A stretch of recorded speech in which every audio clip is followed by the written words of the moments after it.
Welcome to sports live presented by cool. আপনাদের সঙ্গে আছি আমি সঞ্জনা আইভি, সেই সঙ্গে আমি রঞ্জন শান্ত। বিসিবি সভাপতি নাজমুল হাসান পাপন পদত্যাগ করতে প্রস্তুত, এমন খবর প্রচার হচ্ছে বৃহস্পতিবার রাত থেকে। বোর্ড পরিচালক ইফতেখার রহমান মিঠু বলছেন বিষয়টি শুনেছেন তিনিও।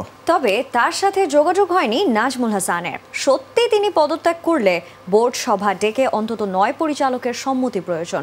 এরপরই সরকারের নির্দেশনায় নির্ধারণ করা যাবে কিভাবে চলবে বিসিবি। বৃহস্পতিবার রাত থেকে দেশের গণমাধ্যমে একটি খবর চড়াও হয় যে পদত্যাগ করতে রাজি হয়েছেন বিসিবি সভাপতি নাজমুল হাসান পাপন। এই মুহূর্তে দেশে যে 8-9 জন বিসিবি পরিচালক অবস্থান করছেন তাদের মধ্যেই একজন নাম প্রকাশ না করার শর্তে এই তথ্য দিয়েছেন একটি গণমাধ্যমে। আসলেই এই তথ্যের ভিত্তি কতটুকু, ঘটনা কতটুকু সত্যি সেটি জানার চেষ্টা করব বিসিবি পরিচালক ইফতেখার রহমান মিঠুর কাছ থেকে। পার্সোনালি আমার সাথে ওনার যোগাযোগ নেই, যে আমিও শুনেছি যে উনি মানে আমাদের এই সরকার যেটা উনি ফুললি কোঅপারেট করতে চায়, বুঝছেন কথাটা। সো কোঅপারেটের মধ্যে হয়তো এটা পড়ে, কিন্তু আমি শুনেছি যেটা উনি he is ready to cooperate. Nazmul Hasan Papon যদি সত্যি পদত্যাগ করেন তাহলে এরপর কি হবে? সভাপতি দায়িত্ব ছাড়লে ডাকতে হবে জরুরি বোর্ড সভা। তার পদত্যাগপত্র গ্রহণ করতে প্রয়োজন 1/3 পরিচালকের ভোট, অর্থাৎ 9 পরিচালকের ভোট প্রয়োজন। গত রোববার যুব ও ক্রীড়া উপদেষ্টা আসিফ মাহমুদের সাথে দেখা করা কাজী এনাম, জালাল ইউনুস, মাহবুব আনাম, আহমেদ সাজ্জাদুল আলম ববি, আকরাম খান, খালেদ মাহমুদ সুজন, ইফতেখার রহমান মিঠুর সাথে ফাহিম সিনহা ও সাইফুল আলম স্বপন সহ আরও 2-1 পরিচালক দেশে থাকায় পূর্ণ হবে সেই কোটা। আমিও যা পড়ে বুঝেছি যে হ্যাঁ, ডেফিনেটলি উনি যখন রেজিগনেশনে আমাদের সিইও আছে ওনার কাছে আসবে, তারপরে যখন উনি থাকবে না তখন একটা বোর্ড মিটিং হবে, এরকম প্রসেস আছে। এই সব কিছু নিয়ে আমরা জাস্ট ওয়েট করছি যে স্পোর্টস মিনিস্ট্রির কাছে, কারণ আমাদের কনস্টিটিউশনটা স্পোর্টস মিনিস্ট্রির কাছে রাখা আছে। পরবর্তী পদক্ষেপ নির্ধারণ করে দেবে ক্রীড়া মন্ত্রণালয়। এই কমিটির সদস্যদের কাজ চালিয়ে নিতে বললে বর্তমান পরিচালকদের মধ্যে একজনকে সহসভাপতি হিসেবে নির্বাচন করে দেয়া হবে বোর্ড পরিচালনার দায়িত্ব। সেই সাথে জাতীয় ক্রীড়া পরিষদ তাদের সংরক্ষিত 2 কোটার বর্তমান পরিচালকদের পরিবর্তে নতুন 2 জনকেও অন্তর্ভুক্ত করতে পারবে, তাদের কাছে নিতে পারবে বোর্ড পরিচালনার দায়িত্ব। এতে ভঙ্গ হবে না গঠনতন্ত্রের কোনো ধারা। নতুন করে শূন্য পদে নির্বাচন করার সুযোগও থাকছে, তবে সেটা সময় সাপেক্ষ। প্রথম থেকে এটা আপনার ডিসিশনটা নিতে হবে স্পোর্টস মিনিস্ট্রিকে। আমরা 10-12 জন আছি এখন, আপনার যাদের চেহারা দেখতেছেন। এখন কনস্টিটিউশন অনুযায়ী আপনার হচ্ছে একটা প্রসেস হচ্ছে বিয়ে, আর একটা হচ্ছে বললাম তো আইসিসির গাইডেন্স নিয়ে করতে পারে। যদি আপনি ইন্টারিম একটা বোর্ড দিতে চাই তাহলে আইসিসির গাইডেন্স নিয়ে নেওয়াটা আমরা বেস্ট হচ্ছে একটা গাইডেন্স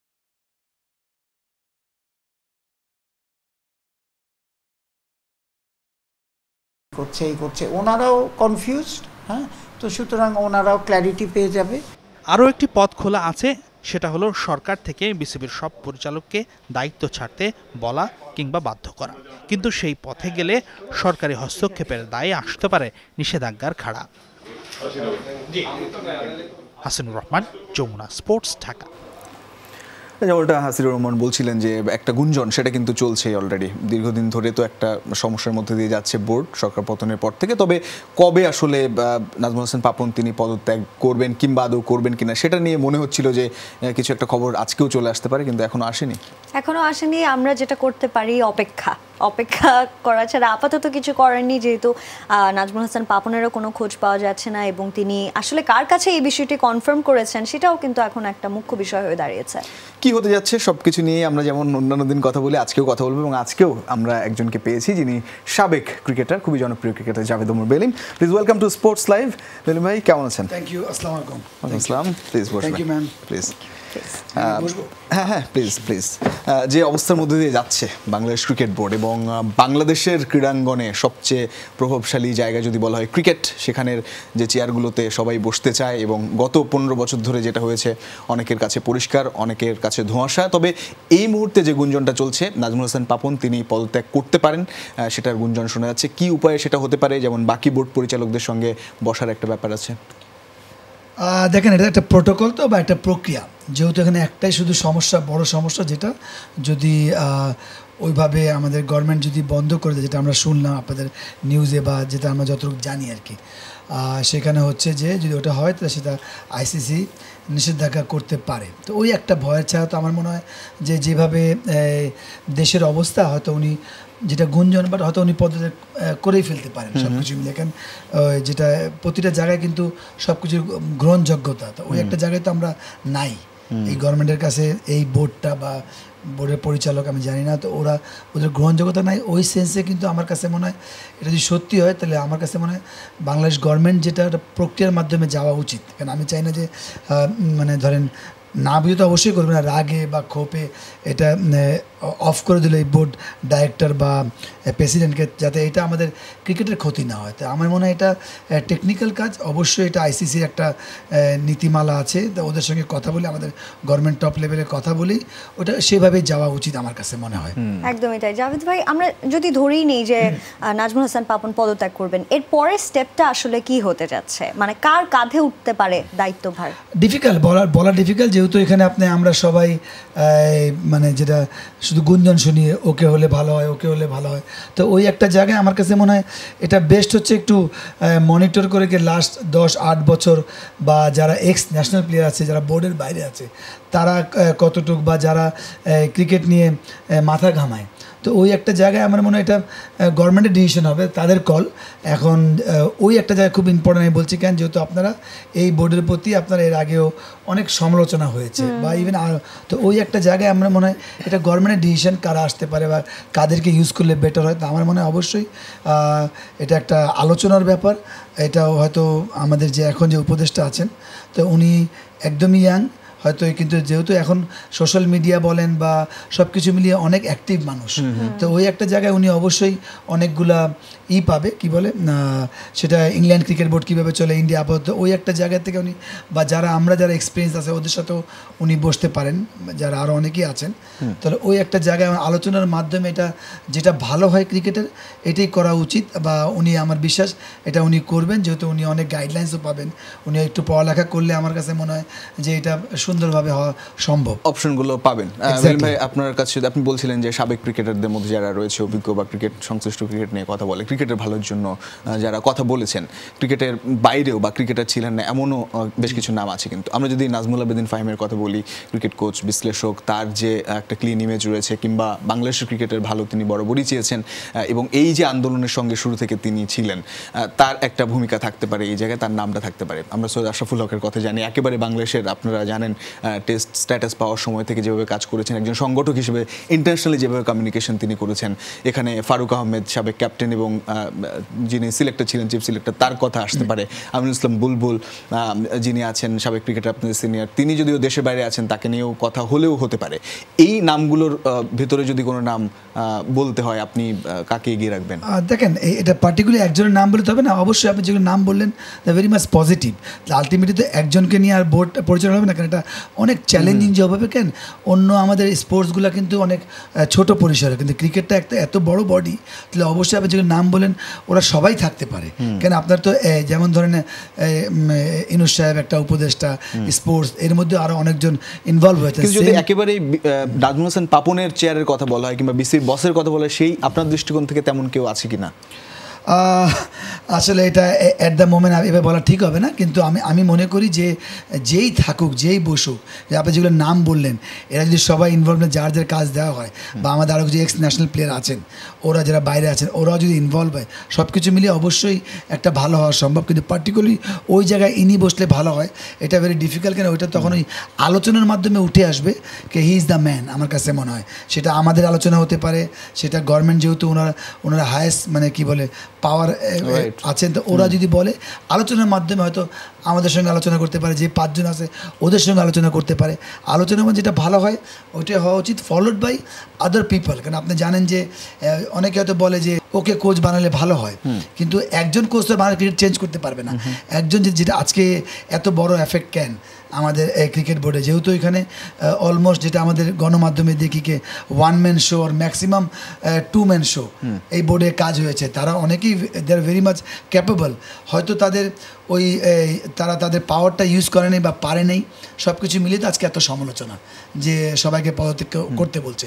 তো ওই একটা জায়গায় আমি মনে করি যেই বডি আসুক বা যেই নতুন ডাইরেক্টর আসুক বা প্রেসিডেন্ট আসুক, তো যার যেটা কাজ এটা খুব ইম্পর্টেন্ট। ফাহিম ভাইয়ের কাজ হতে পারে পলিসি মেকিং, বুলবুল ভাই করতে পারে, আমরা যারা আছি বুলবুল আমরা মাঠের কি পলিসি মেকিং হতে পারে, কে মাঠে কি করলে আমাদের লো লেভেলের ক্রিকেট, যেমন আমি সবসময় বলি এই বোর্ড হয়তো অনেক কাজ করেছে কিন্তু আমরা অলওয়েজ বিজি ছিলাম বাংলাদেশ টিম নিয়ে। কারণ বাংলাদেশ টিম যখন খারাপ খেলে তখন সমালোচনা শুরু হয়, ওই প্রেশারটা ওদের উপর আসে, বোর্ডের সব ডাইরেক্টরের উপর, তারা নড়ে চড়ে বসে। আবার যখন বাংলাদেশ টিম ভালো খেলে তখন সব কিছু ঢেকে যায়। তো ওই একটা জায়গায় আমরা মাথা ঘামিয়েছি, টোটাল বোর্ডের কথা বলছি।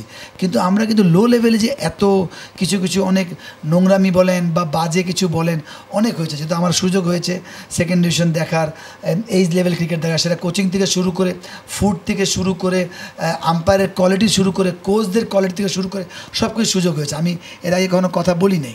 আজকে যদি এই মানে এই সরকারের এটার জন্য আমি বলছি না, আমি অনেক আগের থেকে 5-6 বছর আগের থেকে বলছি কি বাংলাদেশ ক্রিকেট অলওয়েজ রেড অ্যালার্মের মধ্যে আছে। কেন আমি ছোট্ট একটা উদাহরণ দিই, ওয়েস্ট ইন্ডিজের মতো দল তারা কোয়ালিফাই রাউন্ড খেলে কোয়ালিফাই করতে পারে নাই, যে তাদের এত বড় ইতিহাস। আমাদের তো ছোট্ট একটা ইতিহাস, 24 বছর খেলছি। আপনার সাকসেস যদি দেখেন আমাদের আইসিসি ট্রফি, সেটা তো আইসিসি লেভেল, অন্য সেমিফাইনাল ফাইনাল খেলেছি। তো ওই একটা জায়গায় সাকিব আল হাসান নো ডাউট বা মুশফিক বা Habibul Bashar, pilot, Javed Umar, but একটা আমরা ইন্টারন্যাশনাল লেভেলে আমরা ওইভাবে এখনও কিন্তু অ্যাচিভমেন্ট নাই। তো ওই ওয়েস্ট ইন্ডিজ দল কিন্তু একদম কোয়ালিফাই করতে পারছে না। কেন হচ্ছে না? সব কিছু মিলিয়ে যে এই যে আমাদের লো লেভেল ক্রিকেট, এটা আমরা কখনোই মাথা ঘামাইনি, বরঞ্চ ওটা বাজে হয়েছে, সেটা যেটা আমরা গণমাধ্যমে দেখি। এক বলে আপনি এই যে আপনারা তারকা ক্রিকেটার ছিলেন আপনাদের সময় থেকে কিংবা এখনো আপনারা রুট লেভেলে যে কাজ করার যে বিষয়গুলো, আপনারা সাবেক ক্রিকেটাররা কখনো সেভাবে কথা বলার চেষ্টা করেছেন কিনা বোর্ডের সাথে? না, আমি তো প্রতিটা শোতে বলি দে ডোন্ট বদার, মানে যে কোনো বোর্ড হোক, শুধু এই বোর্ড না। যখন কেউ ক্রিকেট বাইরে বলে একটা লোক বলছে, বা ধরেন যারা বোর্ডে ছিল তারা হয়তো তাদের যদি বললাম যেটা হয় পাওয়ার ছিল না বা তারা কোনো ঝামেলা যেতে চায়নি, তারা কিন্তু বার্গেনিং করতে পারতো। যেমন আমি একবার ছোট্ট কাজ করেছিলাম, আমি তো সামটাইম একটা বার্গেনিং করেছিলাম। তো ওই একটা বার্গেনিং খুব দরকার, কারণ যেহেতু আপনার মাথায় রাখতে হবে এন্ড অফ দ্য ডে আপনার এটা স্পেশাল, আপনার এটা যতই বড় যেই হোক, কিন্তু ক্রিকেটের যে এক্সপার্ট বা স্পেশাল, যেমন আমরা ধরেন আমরা বলেন বা আকরাম ভাই বলেন, আমরা ওই জায়গাটা আমরা কিন্তু একটা সবচেয়ে বাজে ব্যাপার হয়েছে, আমরা কখনোই কোচিং লেভেলকে আমরা স্ট্রং করি নাই। আমরা এই যে ক্রিকেটারকে মানে বাংলাদেশ এক্স ন্যাশনাল প্লেয়ার যারা কারেন্ট রিটায়ার্ড করার পরে ওকে যোগ দেওয়ার জন্য যোগ দিয়েছে অনেক প্লেয়ার, বলতে পারেন আপনি অনেক প্লেয়ার, আমি নাম বলে দিব, বাট তারা দে হ্যাভ নো চয়েস, তারা চয়েস ছিল না বিধায় কিন্তু তারা কাজ করতে বাধ্য হয়েছে। কারণ আপনারা কিছু অ্যামাউন্ট বা পয়সা পেতে হলে আর্থিকভাবে যদি সচ্ছল, সেটা আপনার ক্রিকেট বোর্ডকে কাছে যেতে হবে। কারণ বাইরের কালচারে হয় কি, কেউ হয়তো সাউথের হেড কোচ, কেউ আন্ডার-19 হেড কোচ, মানে সাউথের বলছি। আমাদের তো এর বাইরে খুলনা বলেন যে বিপিএল খেলে বা আবানি বলেন, মামাডান বলেন, ঘুরে ফিরে কিন্তু ওই কোচরাই কোচিং করায়। তাহলে আমরা যারা আছি বা আরও অনেক ন্যাশনাল প্লেয়ার যারা লম্বা সময় সার্ভিস দিয়েছে, আপনার মাথায় এই মুহূর্তে কাদের নাম আছে যারা এক্স ক্রিকেটার, যারা কোচিংয়ে আসলে বাংলাদেশের রুট যেখানে শেকড় মূল কাজটা হতে পারে? না, আপনি অনেকগুলো, আপনি আজকে এই বোর্ডের কথাই বলি, আপনি হাবিবুল বাশার, মিনাদুল আবেন নান্নু, শারিয়ান নাফিস, আপনার গিয়ে কী নাম রাজ্জাক, এদেরকে আপনি কোচিংয়ে ইউজ করতে পারতেন। এরা তো কম অনেক লম্বা সময় খেলেছে। তারপর এখন যেটা বলছেন যারা বাইরে আছে, সেটা অনেকে আছে, পাইলট আছে, আমি আছি, মোহাম্মদ রফিক আছে। আমি মনে করি যে অনেক ক্ষেত্রে ক্রিকেট বোর্ড করেছে কি, যে যাদেরকে মাঠে ইউজ করা উচিত তাদেরকে আমরা মাঠে ইউজ করিনি, তাদেরকে চেয়ারে বসায় ফেলেছে। ওটা যদি ওদেরকে, কেন আপনি এই জন্য তারাও দে আর নট ইন্টারেস্টেড টু মানে প্র্যাকটিক্যাল মাঠে কাজ করা, বিকজ ওইখানকার যে আর্থিক অবস্থা, আপনি ওই যে চেয়ারে বসে এসিতে বসে আপনি ওর চেয়ে ডবল টাকা পাচ্ছেন, তাহলে আমি কেন মাথাতে কষ্ট করব? আপনার দায়িত্ব ছিল, সেটা ক্রিকেটার হোক কষ্টের কাজ, কোচের আরও কষ্টের কাজ, কি আপনি মাঠে সকাল 7টায় যেতে হচ্ছে, তো ওই গিয়ে আপনি ওকে আপনি আর্থিকভাবে সচ্ছল রেখে তারপর ওদেরকে ফলো করে কে ভাই আমরা তোমাকে চাই একেবারে। আমাদের ব্যাটিং অর্থাৎ কোচ আপনার হতে কথা স্পষ্ট। বা আমাদের কিপার হ্যাঁ। কোচ হতে তা আমরা এই একটা কোর্স হচ্ছে তুমি কোর্সটা করে এখন যারা নতুন দায়িত্বে আসবেন তাদের সঙ্গে অবশ্যই আপনারা কাজ করতে চান, সেটা অন্তত স্পষ্ট। এবং আমরা না, বাংলাদেশের আমরা তো ক্রিকেট করতে চাই এগিয়ে with যাক। policy। আমাদের সময় একেবারে শেষ Okay. দিকে, আচ্ছা, এবং এই পলিসির sorry. সঙ্গে কাজ করতে চান নিশ্চয়ই, এবং আপনারা এইটার বাংলাদেশের পলিসি ক্রিকেটের উচিত কাজ করতে শুধু চান। এই বোর্ডে না, প্রতিটা বোর্ডেই কি একেবারে। আমরা 10 বছর কোথায় দেখতে চাই আমাদের দলকে, তখন আপনি লো লেভেলে যখন স্ট্রং কোচিং করাবেন তাহলে আপনি ইমপ্রুভ করবেন। আপনি বাংলাদেশ টিমকে কি শিখাবেন? সেই শুভকামনায় আজকের মতো Thank এখানে you. বিদায় নিতে হচ্ছে। পাকিস্তানের বিপক্ষে প্রথম টেস্টে রাওয়ালপিন্ডির উইকেটে বাংলাদেশি বোলাররা বাড়তি সুবিধা পাবে বলে মনে করছেন টাইগার পেসার শরীফুল ইসলাম। সেই সাথে পাকিস্তানের শক্তিশালী স্কোয়াডকে রুখে দিতে টাইগার বোলাররা প্রস্তুত বলেও জানান তিনি। 21 আগস্ট পাকিস্তানের বিপক্ষে মাঠে নামবে বাংলাদেশ। দীর্ঘদিনের পর লাল বলের ক্রিকেটে ফিরছে বাংলাদেশ। সবশেষ শ্রীলঙ্কার বিপক্ষে টেস্ট খেলেছিল শান্ত মুশফিকরা। পাকিস্তান সিরিজ দিয়ে আবারও শুরু হচ্ছে লাল বলের যাত্রা। দেশের প্রস্তুতির ঘাটতি হওয়ায় 5 দিন আগেই দেশ ছেড়েছে নাজমুল শান্তর দল। সেখানে গিয়ে নিজেদের ঝালিয়ে নিচ্ছে হাতুড়ু শিষ্যরা। নিজেদের প্রস্তুতির কোনো কমতি দেখছেন না বাংলাদেশের pacer Shariful Islam. Franchise cricket মাতিয়ে এবার টেস্টেও ভালো করতে দৃঢ় প্রত্যয়ী এই টাইগার পেসার। আমার মনে হয় লাল বলের জন্য লম্বা সময় পর প্রস্তুতি নিতে হচ্ছে, আমাদের মানিয়ে নিতে হবে। আমার আরও কিছুদিন সময় হাতে আছে, আমার আরও কিছু প্রস্তুতি নিতে হবে ফিটনেস ও বোলিং ওয়ার্কলোড নিয়ে। আমার মনে হয় প্রায় সম্পন্ন হয়ে গেছে প্রস্তুতি। 2 ম্যাচ টেস্ট সিরিজের প্রথমটি অনুষ্ঠিত হবে রাওয়ালপিন্ডিতে। সেই উইকেটে ঘাস থাকার সম্ভাবনা বেশি। এমন উইকেটে পেসাররা বাড়তি সুবিধা পাবে বলে মনে করছেন শরীফুল। প্রথমত আমি এখনো রাওয়ালপিন্ডির উইকেট দেখিনি, আমি শুনেছি তারা কিছু ঘাস রেখেছে উইকেটে। আমরা আশা করছি ঘাস থাকবে। প্রত্যেক পেস বোলারই কিছুটা ঘাস ও সিম মুভমেন্ট থাকা পছন্দ করে, এটা পেসারদের জন্য ভালো। নিজ দেশে ভয়ঙ্কর রূপে আবির্ভূত হতে পারে পাক ব্যাটাররা, তবে এ নিয়ে খুব একটা চিন্তিত নন এই টাইগার পেসার। তাদের বিশ্বমানের ব্যাটার আছে, কিন্তু আমাদের ভালো বোলিং অ্যাটাক আছে। আমাদের তাদের সঙ্গে লড়তে হবে। আমাদের জন্য কাজটা কঠিন, কারণ তাদের ঘরের মাঠ, কিন্তু আমাদের সেরাটা দিয়ে চেষ্টা করতে হবে। কিভাবে তাদের আউট করা যায় সেই উপায় খুঁজে বের করতে হবে। 21 আগস্ট রাওয়ালপিন্ডিতে স্বাগতিকদের বিপক্ষে প্রথম টেস্ট খেলতে মাঠে নামবে সফররত বাংলাদেশ। মেহেদী রিয়ান, যমুনা স্পোর্টস। ইউরোপা লিগের ম্যাচে ঘটে গেল ইতিহাস। 34 শটের রেকর্ড গড়া টাই ব্রেকারের সাক্ষী হলো ইউরোপের ফুটবল। 25 মিনিট ধরে চলা ম্যারাথন শুট আউটে শেষ হাসি হেসেছে আয়াক্স। গ্রিসের ক্লাবকে 13-12 গোলের ব্যবধানে হারিয়েছে নেদারল্যান্ডসের ক্লাব। ইউরোপিয়ান প্রতিযোগিতার ইতিহাসে যা পেনাল্টি শুট আউটে দ্বিতীয় সর্বোচ্চ স্কোর। ইউরোপা লিগের তৃতীয় কোয়ালিফাই রাউন্ডের ম্যাচ। নেদারল্যান্ডসের ক্লাব আয়াক্সের মুখোমুখি হয়েছিল গ্রিসের ক্লাব পানাথিনাইকোস। আমস্টারডামের ইউহান ক্রুইফ অ্যারেনায় মাতেউস কার্দোসোর 89 মিনিটের একমাত্র গোলে 1-0 ম্যাচ জেতে গ্রিসের ক্লাব। তবে গত সপ্তাহে এথেন্সে অনুষ্ঠিত প্রথম লেগের খেলায় ডাচ ক্লাব আয়াক্সও জিতেছিল ওই 1-0 ব্যবধানেই। আর তাই 2 লেগ মিলিয়ে 1-1 সমতা থাকায় ম্যাচ গড়ায় টাই ব্রেকারে। আর সেখানেই সব রোমাঞ্চ যেন নিংড়ে দিয়েছে ফুটবল বিধাতা। অবিশ্বাস্য হলেও সত্যি, 25 মিনিট ধরে চলেছে নাটকীয় পেনাল্টি শুট আউট। ফলাফল পাওয়ার জন্য শট নিতে হয়েছে মোট 34টি। ম্যারাথন এই টাইব্রেকারে তৈরি হয় শ্বাসরুদ্ধকর পরিস্থিতি। নিয়মানুযায়ী প্রথমে 2 দলের জন্যই বরাদ্দ ছিল 5টি করে শট। প্রথম শটেই পানাথিনাইকোসের গোল প্রতিহত করেন আয়াক্সের কিপার। অন্যদিকে গোল দিয়ে শুরু করে আয়াক্স। এরপর টানা 4 গোল করে গ্রিসের ক্লাব পানাথিনাইকোস। 5-4 ম্যাচ জেতার জন্য আয়াক্সের অপেক্ষা পঞ্চম গোলের। তবে শেষ গোলটাই হলো না লক্ষ্যভেদ। 4-4 সমতা নিয়ে শুরু হয় সাডেন ডেথ। একটি করে শট, যে দল এগিয়ে থাকবে তারাই হবে জয়ী। এই সহজ সমীকরণটাই যেন হয়ে ওঠে কঠিন। পানাথিনাইকোস গোল করলে গোল করে আয়াক্সও। কখনো আয়াক্সের কিপার ঠেকিয়ে দেন, তো উড়িয়ে মেরে জয় হাতছাড়া করেন তাদেরই শুটার। এভাবে একের পর এক চলতে থাকে গোল হওয়া না হওয়ার সমতার লড়াই। ষষ্ঠ, সপ্তম, অষ্টম এভাবে টাইব্রেকার গড়ায় 17তম রাউন্ড অবধি।